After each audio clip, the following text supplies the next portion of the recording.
Thanks for clicking on the video, and here today at Nerd Mimic, I'm going to go over a recent rediscovery I made as I was rebagging my old Dragon magazines. This is issue 101, and this was published in September of 1985, so that's nearly 4 decades old. Now, those of you that collect old comics know what I'm talking about. These old plastic bags don't stand up to the test of time. You can see how cloudy it is. And if you want to appreciate the cover of your comic or magazine, it's hard to do so with a cloudy film of this nature. So yeah, I was rebagging this old magazine and I found that there is something called a metal mimic. Now, mimic nowadays with 5th edition, they can mimic any inanimate object, whether it's stone or wood or even metal. As you saw in the recent film, when you have that giant treasure chest, there's a lot of metal brackets and braces and nails holding it together, and that's all pretty standard nowadays. But back then, with 1st edition, it wasn't actually true. So here's the monster manual here. We'll take a look at the original mimic description in this book here. And you can see here with the mimic, the first thing you will note is they are subterranean creatures and they cannot stand the light of the sun. And this becomes a little bit important later, as the mimic here cannot generate any light as well. Now, up at the top here, you can see they are perfectly able to mimic stone or wood, but once again, no actual metal. So they might pose as stonework, doors, or chests, things of that nature. But when you were playing 1st edition, mimics, you could sort of figure it out if it may be a mimic or not, if you shine a light or look for a reflection on the brackets there or nails, or even if they exist or not. And if it didn't give out a ring of hitting it with a hammer or a reflection with a light that you would see in a glint of metal, then you knew you might be dealing with a mimic. And so that was one easy way to deal with them with 1st edition D&D, or at least in the older books. Now, later on, mimics have evolved to, once again, copy other inanimate objects. And even in the EX2 D&D module, a mimic can even imitate a piece of roasted meat. So that's different as well. But here, this is a metal mimic. So let me just show you here. I want to get the magazine out of the bag. If you're new to the channel, if you like what you see, consider sharing and subbing up. And I do have a free giveaway going on right now for a red box from 1983. And I'll put a link down below for that, and you can check that out. So here's the issue.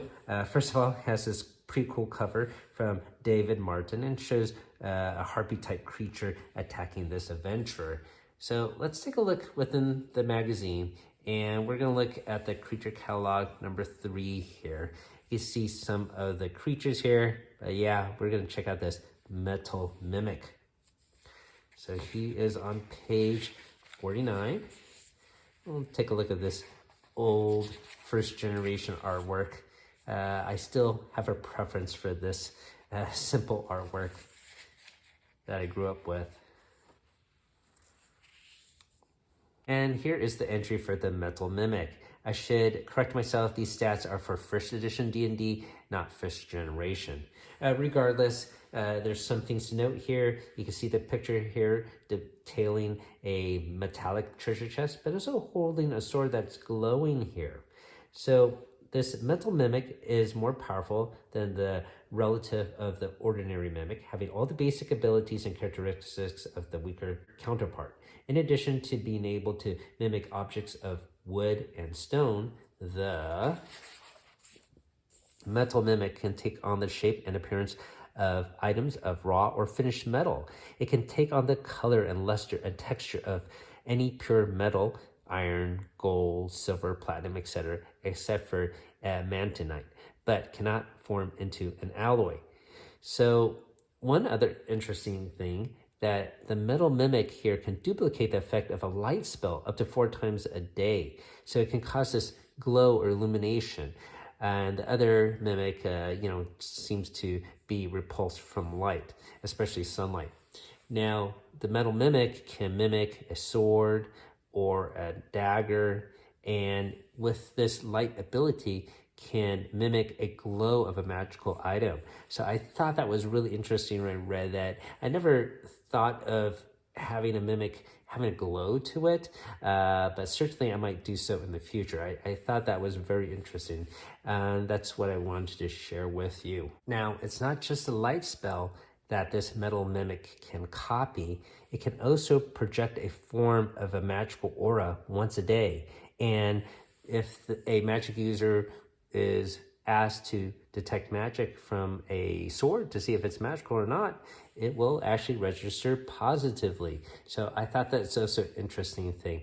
Nowadays, I think most of my friends are wary of magical items because they might be cursed or not.